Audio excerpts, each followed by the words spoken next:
Le Cameroun, État membre de l'Organisation de la Conférence islamique, vient de prendre part au deuxième sommet virtuel sur la science et la technologie présidé par les Émirats arabes unis. La réflexion autour du thème « Science, technologie et innovation, ouvrir de nouveaux horizons » a donné la possibilité d'examiner la mise en œuvre de l'agenda 2026 de l'OCI. Les travaux auxquels prenait part le ministre des Relations extérieures au nom du chef de l'État, son Excellence Paul Biya, ont débouché sur l'engagement de l'organisation à prendre toutes les mesures nécessaires pour créer et activer un environnement propice à la réalisation des progrès dans les domaines de la science, de la technologie et de l'innovation au sein des États membres. L'OCI est aujourd'hui un cadre privilégié de concertation en vue de trouver des solutions idoines aux nombreux défis qui interpellent la Oumma islamique. Aussi, la tenue de ce sommet sur le thème science, technologie et innovation ouvrir de nouveaux horizons en format virtuel et en raison de la persistance d'une crise sanitaire dont l'ampleur dépasse celle des épidémies enregistrées au cours des périodes récentes de notre histoire contemporaine, suffit à démontrer l'importance de cette thématique. Fort heureusement, notre organisation n'a pas attendu la survenue de la pandémie du Covid-19 pour inscrire le développement de la science et de la technologie parmi ses priorités. Cet agenda STI 2026 est une invite au renforcement des capacités et des partenariats grâce auxquels nos États respectifs acquerront la capacité de relever efficacement les défis contemporains de la pauvreté, de la santé, de l'éducation, de la sécurité alimentaire, de la dégradation de l'environnement, du changement climatique, de l'eau et de l'énergie, etc. Le premier sommet islamique sur la science et la technologie s'est tenu en septembre 2017 à Astana, la capitale du Kazakhstan. Les pays participants se sont alors engagés à travailler pour la réduction de la pauvreté, l'augmentation du budget de l'éducation et l'union des efforts afin d'atteindre les objectifs du développement durable des Nations Unies. 4 ans plus tard, les données n'ont pas beaucoup changé. Les dirigeants des pays membres de l'OCI ont opté pour l'innovation en définissant les priorités et les objectifs pour favoriser les progrès scientifiques et technologiques. Le Cameroun, à ses assises, propose qu'il y ait un effet d'entraînement entre les États les plus avancés au plan technologique et scientifique et les États qui sont encore à la traîne. La finalité, structurer une coopération mutuellement bénéfique avec des progrès palpables dans tous les domaines de manière à rattraper le gap actuel. Aujourd'hui, les événements actuels nous révèlent l'urgence d'agir avec davantage de célérité dans la digitalisation des procédures, car le numérique occupera désormais une place centrale dans notre quotidien et dans le monde post-Covid. Dans cette optique,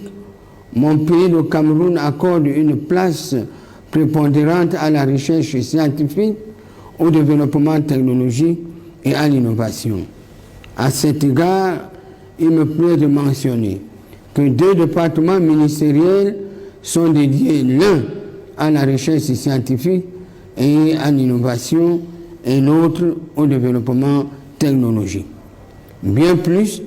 la recherche pour le développement constitue l'un des axes majeurs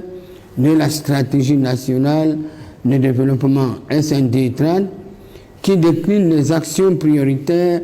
du gouvernement du Cameroun sous la très haute impulsion de son Excellence, Monsieur le Président de la République, son Excellence Paul Biya, au cours de la prochaine décennie, en vue de réaliser le projet d'émergence au Cameroun à l'horizon 2035, cher au Président de la République. À cet effet, en vue d'améliorer la recherche pour le développement, le gouvernement a prévu la mise en place d'un système national de recherche et d'innovation, SNRI, dont le but est de mettre en relation la sphère de la production, la sphère de la formation et la sphère de la recherche. Il s'agit concrètement de définir la priorité nationale de la recherche et de l'innovation suivant les orientations stratégiques du développement de mon pays à travers la mise en place d'un cadre de concertation permanente entre les acteurs de ce système national de recherche et de l'innovation. Pour atteindre cet objectif, l'apport de tous les partenaires du Cameroun, parmi lesquels l'OCI, ne pourra être que bénéfique. C'est pourquoi le Cameroun apprécie les dispositions prises par le Comité permanent pour la coopération scientifique et technique, COMSTEC, afin de renforcer les échanges entre les États et créer ainsi un vaste espace de prospérité à l'émergence des États en développement. Nous souscrivons aux dispositions prévues dans le document final en faveur du COMSTEC pour lui permettre d'être en façon effective facteur principal de la coordination de nos efforts pour l'opérationnalisation de l'agenda 2026. Le Cameroun adhère à l'OCI au 5e sommet tenu en juin 1974 en Malaisie. Il est membre de cette organisation internationale de solidarité islamique qui regroupe les États du monde, entièrement ou partiellement de confession musulmane. La ligne idéologique tracée, c'est la défense des valeurs de la civilisation islamique et la promotion de la paix, du développement des États membres. Majesté et Altesse royale, Excellence, je ne saurais terminer mon propos sans exprimer ici la gratitude du gouvernement camerounais au système de l'OCI pour son soutien permanent dans la lutte que le Cameroun mène contre le terrorisme ainsi que pour son accompagnement dans la gestion des réfugiés et en plus récemment encore dans la lutte contre la pandémie de la COVID-19. Je voudrais enfin implorer le Seigneur Tout-Puissant et Miséricordieux de nous insuffler la sagesse et la force nécessaires sous les très hautes impulsions de nos souverains et dirigeants respectifs